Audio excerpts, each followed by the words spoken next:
Continúa el debate en torno a cómo y cuándo avanzar en la reapertura de los colegios. De esto y también de la primera Estrategia Nacional de Educación Pública vamos a conversar con Alejandra Greve, directora nacional de Educación Pública. Alejandra, muchísimas gracias por esta conversación. Buenas tardes. Hola, buenas tardes, Matilde. Alejandra, ¿cómo diría usted que se ha avanzado en la opinión pública en torno al regreso a clases? ¿Usted cree que la apertura de los colegios en Pirque y en otros lugares también de la educación privada ya está llevando a los demás a sociabilizar la idea que hasta hace un mes, 2 meses era impensable?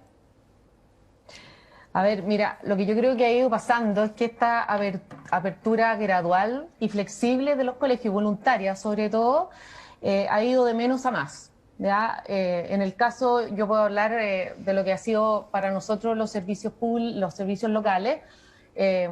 Los colegios se empiezan a abrir lentamente, se empiezan a abrir con los cursos más grandes, con un trabajo bien profundo con las comunidades educativas, sobre todo con los apoderados. Entonces, cuando tú conversas con ellos, te das cuenta que, independiente de los temores o de las inquietudes que puedan tener, siempre están a la espera de ver qué es lo que va a pasar.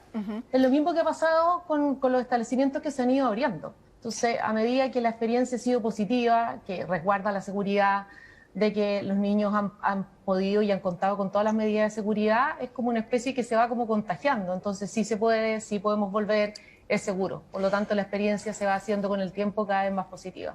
Alejandra, ¿y cuál es el porcentaje de colegios que han abierto en la educación pública? Porque hemos visto hasta la semana pasada en total, junto a los privados eran 88, muy poco. No, muy poco. Nosotros hemos partido solamente con establecimientos rurales, que están alejados y que están en comunas que ya estaban en fase 4. Recién ya la próxima semana y de ahí en adelante, a medida que las comunas van avanzando de fase 3 a fase 4, vamos a empezar ya con una apertura más sistemática. Lo que estamos haciendo en este momento es todo el trabajo previo, es decir, cómo vamos asegurando y cómo vamos estableciendo nuestros establecimientos educacionales en lugares seguros, partiendo por los rurales y de ahí vamos a ir avanzando hacia las localidades más urbanas que están en la fase que permite la apertura de los colegios. ¿Qué es lo más difícil de poder reabrir los colegios en ciudades tan grandes como Santiago, donde en un establecimiento pueden llegar niños de distintas comunas, de distintas realidades y que tienen que tomar distintos sistemas de locomoción pública? Mira, yo creo que lo más complicado o a lo mejor, no sé si más difícil, es que si no hay un trabajo con los apoderados, sobre todo con las madres, con los papás, de asegurar y que vean que están las medidas de seguridad y que además primero se parte con aquellos que son los alumnos de los cursos superiores, sea en el caso de las escuelas, los octavos, sea en el caso de los liceos, los cuartos medios, y que finalmente ellos mismos van modelando y van autorregulándose en el uso de estas medidas de seguridad. Entonces, lo primero es demostrar que sí podemos tener establecimientos seguros, que todas las medidas de seguridad hoy día están siendo además revisadas por el MISAL y que se están cumpliendo las medidas. En el fondo, que no vas a tener más de tantos alumnos de acuerdo a las dimensiones de la sala, tú tienes que calcular más o menos que es 4 metros por cada alumno. Por lo tanto, nuestros establecimientos, cursos de 39, 36, son generalmente divididos un cuarto medio en 3 salas y que se respetan los espacios en el fondo de recreo, se respetan los espacios dentro de la sala de clase, los colegios tienen la señalética adecuada, se toma la temperatura, etcétera. Alejandra, es un tema de ir creando hábitos. Claro, usted diría que, de acuerdo, estamos en octubre, esto todavía en la región metropolitana no hay visos que se pueda llegar a una apertura más generalizada. ¿Diría que este es un año perdido? No, para nada, absolutamente.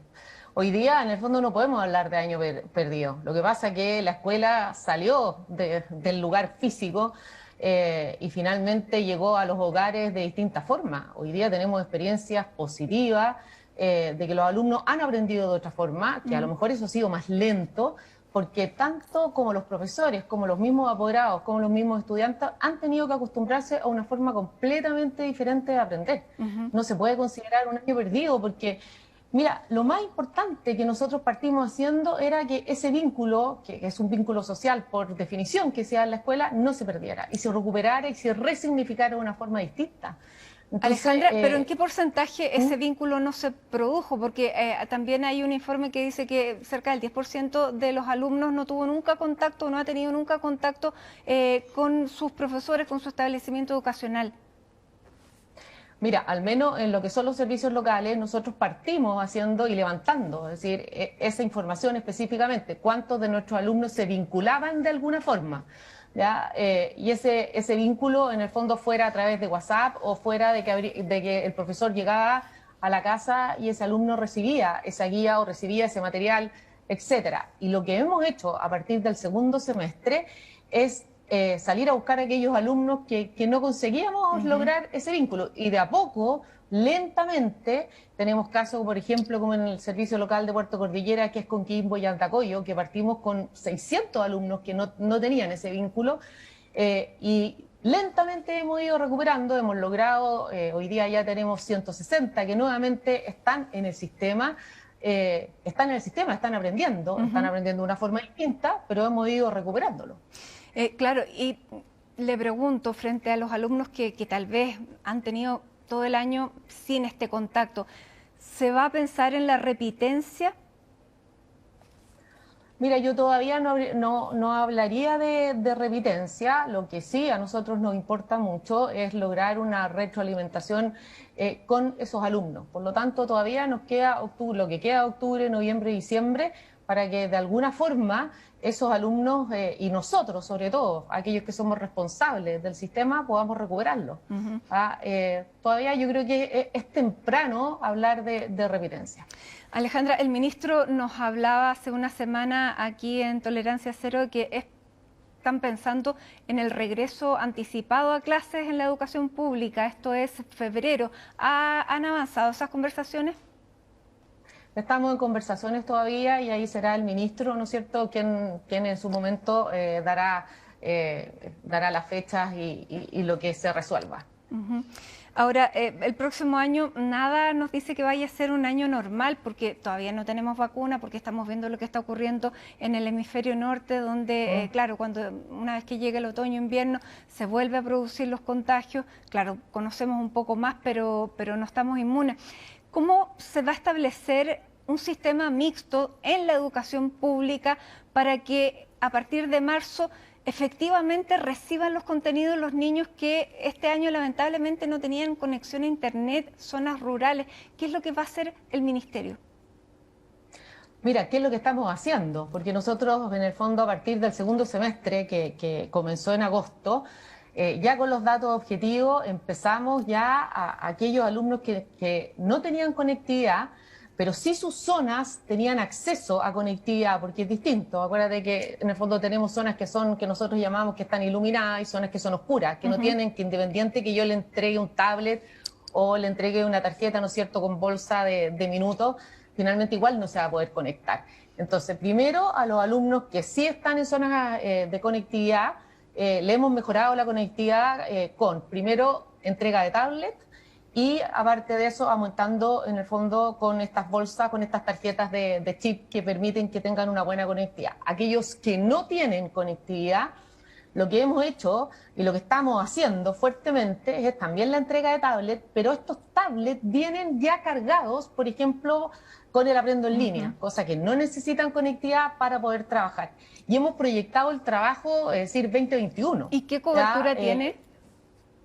Hoy día depende de cada uno de los servicios locales. Depende, ¿no es cierto? Por decirte una cosa, en el caso de Costa Araucanía, la que es la 9ª región, en donde el 70% de nuestros alumnos son rurales, todas las escuelas hoy día que son escuelas rurales, que no tienen conectividad, hoy día en una alianza con la Universidad de la Frontera vamos a trabajar con estos tablets cargados, ¿ya? Para cubrir el 100% de estas escuelas.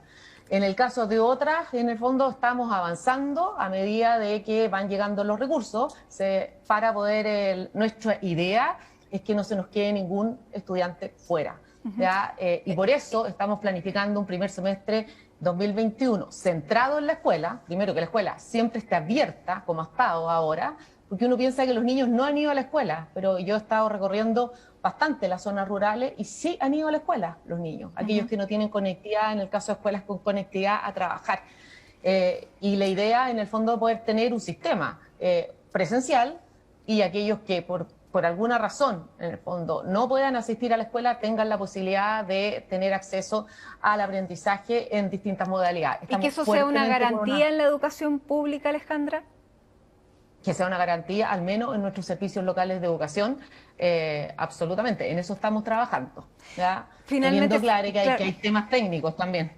Sí, se nos acaba el tiempo, pero quería mencionar esta primera estrategia de educación pública que ustedes trabajaron durante prácticamente 2 años, que uno de los temas y de los objetivos es bajar la deserción, pero se van a tener que, digamos, poner todas las metas de nuevo de esta estrategia porque, claro, estamos partiendo de un nivel muchísimo más bajo del que ustedes habían proyectado. Por ahora no, fíjate, porque lo que pasa es que la estrategia entra a regir en el momento que fue publicada en el diario oficial, que fue ahora en septiembre. Por lo tanto, de septiembre a septiembre se va a medir un año, ¿ya? Y la gracia que tiene un poco la estrategia, si tú te fijas, las metas son en año 0, año 1 y ahí van, ¿ya? Por lo tanto, las metas de corte, que son a 4 años, todavía para nosotros es importante llegar a esas metas. Sí. ¿Ya? Por lo tanto, vamos a hacer todo lo posible y en eso estamos trabajando fuertemente para que podamos alcanzar esas metas. Al final, la estrategia lo que es y lo que finalmente permite es un instrumento que lo que nos permite, en el fondo, es llegar a la sala de clases para mejorar la calidad de nuestra educación pública. Así que vamos a trabajar fuertemente para conseguir las metas. Muy bien. Alejandra Greve, muchísimas gracias por este contacto con CNN Chile, directora nacional de Educación Pública. Que esté bien. Muchas gracias a ti, Matilde. Igual. Gracias.